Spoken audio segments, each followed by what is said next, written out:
Ko te rongo i te hari me te koa i te rā ki te pā o Rangiriri, he wai kāre i pēnei i te kotahi rau ono te kaumā tahi tau ki muri. Tino hikaka, tino harikoa, ngā runga anō i te whakaaro, kua whakakotahi tātene katoa ki ngā mai ororo o Rangiriri, he whakanui i te pāhuatanga i ara ki ngā raumua. Ko te paina whare kura te hio ngā waihotanga o ngā tūpuna i tū ki te mura o te ahi.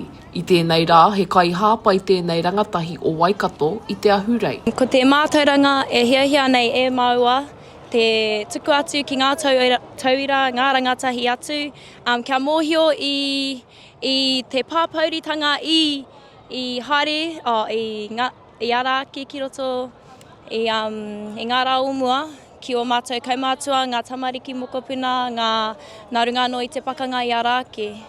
Ko tā mātou, me mahi pēne, me mahi pēra, piki ki rungi te waka, ka hoi te waka ki te village, me ki reira.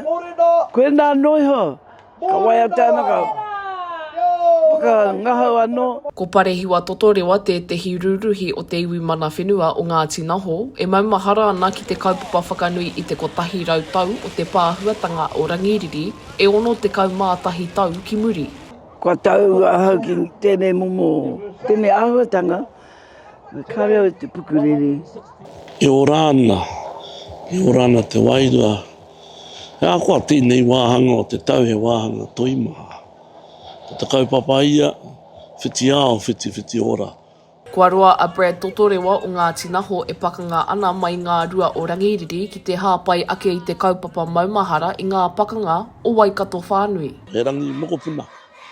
Tēnei rā, tai mai ai ko ngā kuru kaupapa Māori, ngete hi o rātou o te rio Waikato, ka tai ka rua āpopo, ngā tātou tamariki kei roto i ngā kura auraki.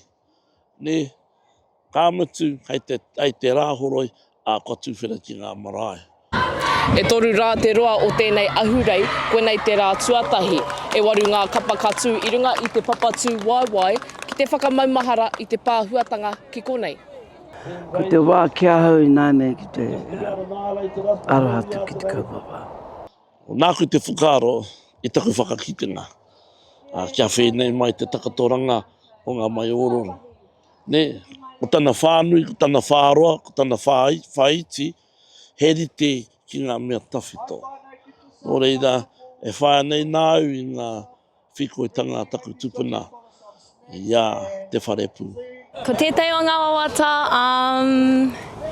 kia pua wai tēnei wāhi, kia mōhio ai te ao katoa tēnei wāhi, ngā mahi i ara ki ngā rāumua, te mamae, te pauritanga i pāmai ki a mātou te iwi Māori, ngā runga no i tēnei ahuatanga.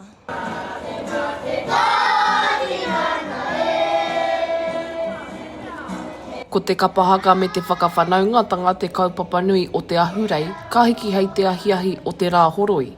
Macie Kuki, Aukaha.